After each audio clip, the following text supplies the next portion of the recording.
টোকায়, কত কষ্ট করে জীবিকা অর্জন করে, তারপরও চুরি তো আর করে না। ময়লার স্তূপের মধ্যে প্লাস্টিক, টিন, লোহা এগুলো খুঁজে বেড়াচ্ছে। অনেকক্ষণ ধরেই দেখছি সব কিছু এনে এই বস্তাটার ভিতরে ভরছে। আহা,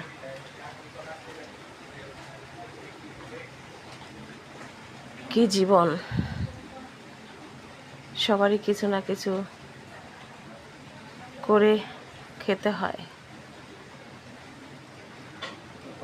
আল্লাহ সবাইকে সাহায্য করুক।